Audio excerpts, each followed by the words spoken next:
Ini Pak Dirut harus memastikan agar sirkuit Mandalika itu tidak hanya kita harus meningkatkan event-event. Jadi event itu tidak hanya pada bulan Maret dan bulan Oktober, ya Pak Dirut ya. Kemudian juga kontrak daripada Mandalika ini untuk MotoGP ini kan 10 tahun ya Pak ya. 10 tahun, setahu saya 10 tahun. Nah, ini kan sementara investasi yang dilakukan ini adalah investasi jangka panjang. Nah, ini harus ada planning ke depan. What next? Ya kan, after 10 years ini seperti apa? Kalau enggak ini nanti jadi hambalang kedua, hambalang ketiga, Pak. Tenaga ahli utama Kantor Staf Kepresidenan, Helson Siagian mengatakan, pembangunan dan pengembangan sirkuit internasional Pertamina Mandalika atau sirkuit Mandalika di Nusa Tenggara Barat merupakan investasi jangka panjang untuk mewujudkan pembangunan yang merata dan Indonesia sentris. Hal itu disampaikannya menanggapi berbagai sorotan terhadap pembangunan sirkuit Mandalika yang meninggalkan utang 4,6 triliun rupiah. Pengembangan sirkuit sebagai sebuah terobosan yang disiapkan dengan penuh kehati-hatian untuk menumbuhkan pusat pariwisata baru, terutama di NTB. Hal ini salah satu bukti nyata komitmen Presiden Jokowi untuk memeratakan pembangunan di Indonesia. Helson menegaskan pemanfaatan sirkuit Mandalika sebagai tempat pagelaran balapan berskala internasional, yakni MotoGP, Moto2, Moto3, WSBK, dan ASEAN Talent Cup telah menciptakan multiplier efek yang besar dan berkelanjutan. Ia mencontohkan kesuksesan event WSBK 2023 yang memberikan dampak hingga 5 triliun terhadap ekosistem pergerakan ekonomi di Indonesia. Terkait dengan penghapusan World Superbike, menurut Helson, hal itu tidak perlu dijadikan sebagai polemik, sebab masih banyak event internasional yang bisa digelar di sirkuit Mandalika dan dapat menjaring wisatawan berkualitas. Sementara itu, Menteri BUMN Erick Thohir akan tetap mempertahankan gelaran MotoGP di sirkuit Mandalika. Meskipun penyelenggaraan balapan yang dihadiri para pembalap dunia tersebut membawa kerugian hingga 50 miliar rupiah. Penjelasannya waktu itu bahwa memang cash flow daripada injury sendiri sebagai catatan ada yang memang dalam posisi negatif pada saat COVID waktu itu. Di mana di situ kita bisa lihat pendapatan dari airport kita tentu dalam posisi negatif, tetapi tentu sebagai pelayanan masyarakat tidak mungkin airport di stop pada saat COVID, sehingga tetap kita jalankan. Tetapi juga ada konteks yang lain pada saat itu tentu dengan cash flow yang kita harapkan pengembangan daripada pengembangan wilayah Mandalika. Nah, salah satunya dana yang 1,2 triliun ini sebenarnya tidak hanya tadi memaksa daripada airport sendiri yang sekarang sudah recover ya, bahkan sudah ada yang lebih bagus, tetapi masih ada mungkin 70% airport yang belum recover ya, baru Bali, Jakarta yang bagus. Nah, tentu tidak mungkin airport ini cash flow-nya menggendong daripada anak usaha injurni lainnya seperti juga yang itu di Mandalika. Erick berpendapat MotoGP penting untuk mengangkat citra dan brand Indonesia di mata dunia internasional, terutama citra untuk sektor pariwisata Indonesia. Menurut Erick, dirinya akan menegosiasi ulang pelaksanaan sejumlah kegiatan atau event di sirkuit Mandalika, terutama yang memberatkan atau membawa kerugian. Satu di antaranya pelaksanaan World Superbike. Erick mengakui sejumlah kegiatan yang digelar di sirkuit yang pembangunannya dimodali APBN 2,4 triliun tersebut cukup memberatkan.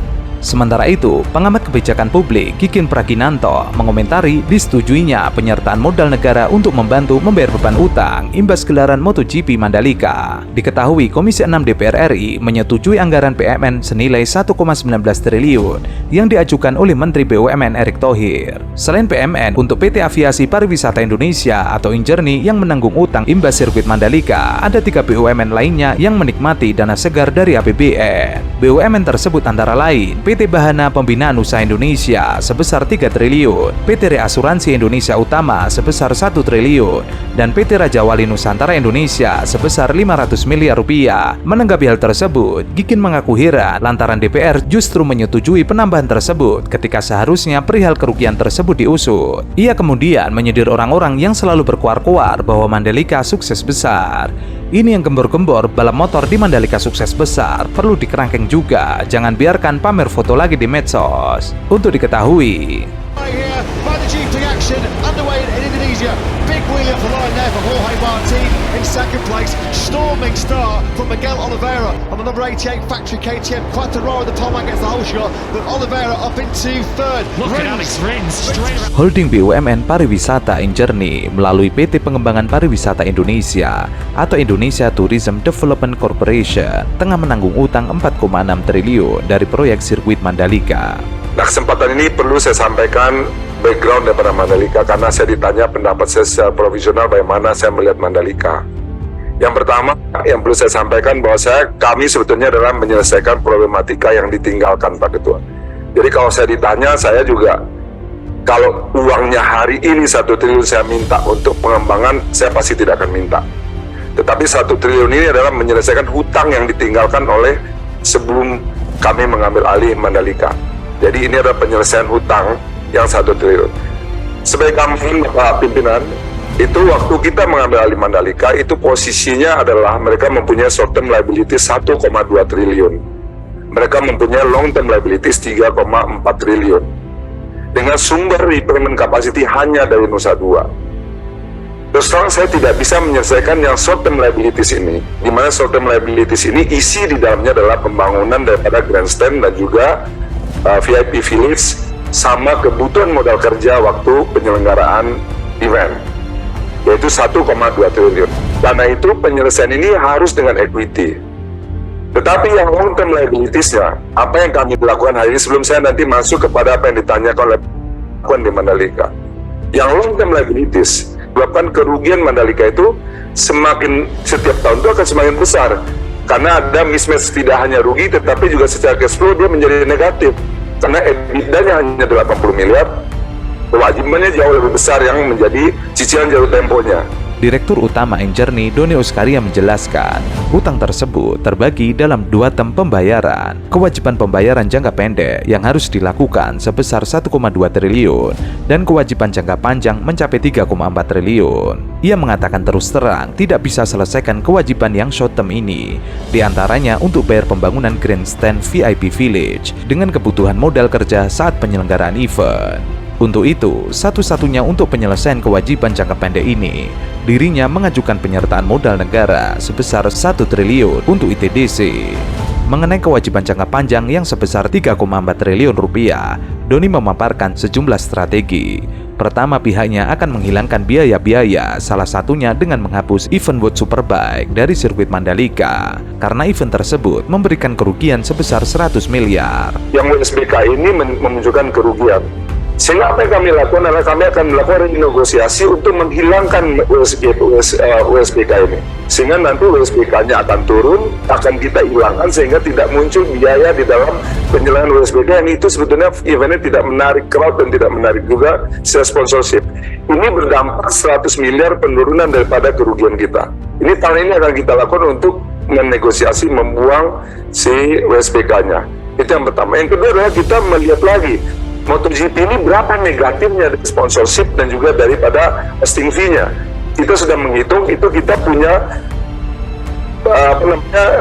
punya gap itu kurang lebih sekitar 50 miliar. Ini yang sedang kami carikan bagaimana kita mendapatkan tambahan sponsorship untuk menutupi gap ini. Sehingga kita bisa melokalisir problemnya di Mandalika ini. Problem pertama adalah berkaitan dengan long term liabilities-nya, yang kedua adalah berkaitan dengan MGPA-nya. MGPA-nya kurang lebih 50 miliar yang harus kami lakukan. Yang dari sisi infrastrukturnya kita sedang merenegosiasikan untuk merestrukturisasi kreditnya, kita balancekan dengan posisi repayment capacity Nusa Duanya. Selain itu, MGPA yang merupakan pengelola sirkuit Mandalika akan mengaktifkan sirkuit untuk ajang internasional lainnya yang lebih menguntungkan. Langkah lain, ITDC akan mengundang swasta untuk berinvestasi di lahan sekitar sirkuit Mandalika. Saat ini, ITDC memiliki hak pengelolaan lahan 1.200 hektar. Hanya saja, nanti presnya akan direview terlebih dahulu.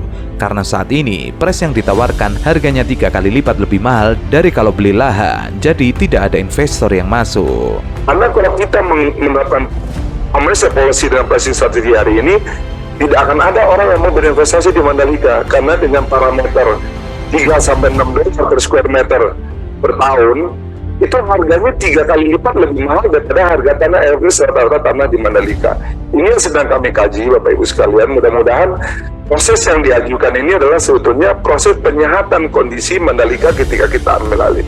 Holding BUMN Pariwisata Injourney tengah putar strategi untuk menyehatkan perusahaan yang mengelola sirkuit Mandalika, yaitu Mandalika Grand Prix Association. MGPA saat ini disebut-sebut tengah menelan kerugian dari pengelolaan sirkuit Mandalika. Sirkuit Mandalika sendiri tahun ini kembali menjadi tuan rumah ajang balapan internasional bergengsi, yaitu World Superbike dan MotoGP. Hanya saja, event besar itu ternyata tidak banyak membantu MGPA untuk mendapatkan keuntungan. Kedepannya ini Pak Dirut harus memastikan agar sirkuit Mandalika itu tidak hanya kita harus meningkatkan event-event. Jadi event itu tidak hanya pada bulan Maret dan bulan Oktober. Ya Pak Dirut ya. Kemudian juga kontrak daripada Mandalika ini untuk MotoGP ini kan 10 tahun ya Pak ya. 10 tahun, setahu saya 10 tahun. Nah, ini kan sementara investasi yang dilakukan ini adalah investasi jangka panjang. Nah, ini harus ada planning ke depan. What next? Ya kan, after 10 years ini seperti apa? Kalau enggak ini nanti jadi hambalang kedua, hambalang ketiga Pak. Untuk diketahui, para buzzer dan juga para oligarki sering mengkritisi pagelaran ajang balap Formula E. Mereka membandingkan dengan pagelaran MotoGP di Mandalika. Padahal pagelaran MotoGP di Mandalika sampai saat ini masih menyisakan problem. Belum lagi biaya pembangunan sirkuit Mandalika yang terus naik. Terbaru, penyelenggaraan MotoGP Mandalika 2022, Mandalika Grand Prix Association berutang kepada Rumah Sakit Umum Daerah Nusa Tenggara Barat sebesar 7,8 miliar rupiah. Utang tersebut tercatat di laporan hasil pemeriksaan operasional Badan Layanan Umum Daerah RSUD dan Rumah Sakit Jiwa Mutiara Sukma tahun anggaran 2022. Direktur Utama RSUD NTB, lalu Herman Mahaputra membenarkan utang MGPA tersebut. Ia telah melaporkan ihwal utang itu kepada Gubernur NTB Zulkifli Mansyah dan Wakil Gubernur NTB Siti Rohmi Jalila. Herman menjelaskan telah beberapa kali bertemu dengan jajaran direksi MGPA untuk menagih utang pekerjaan layanan kesehatan saat pagelaran MotoGP. Namun ia belum bisa memastikan kapan MGPA bisa digelar. Herman memastikan keuangan RSUD NTB tetap baik meski memiliki piutang 7,8 miliar rupiah. Pelayanan kesehatan di rumah sakit itu juga tidak akan terganggu. LHP operasional Badan Layanan Umum Daerah RSUD dan Rumah Sakit Jiwa Mutiara Sukma tahun anggaran 2022 menyebutkan RSUD NTB menaikkan perjanjian kerjasama dengan MGPA dalam rangka penyelenggaraan rujukan pelayanan kesehatan pada perhelatan MotoGP 2022 di sirkuit Mandalika. Pekerjaan penyediaan layanan kesehatan event official tes MotoGP dengan nilai 3,7 miliar. Pembayaran bisa dilakukan secara bertahap sesuai progres pekerjaan.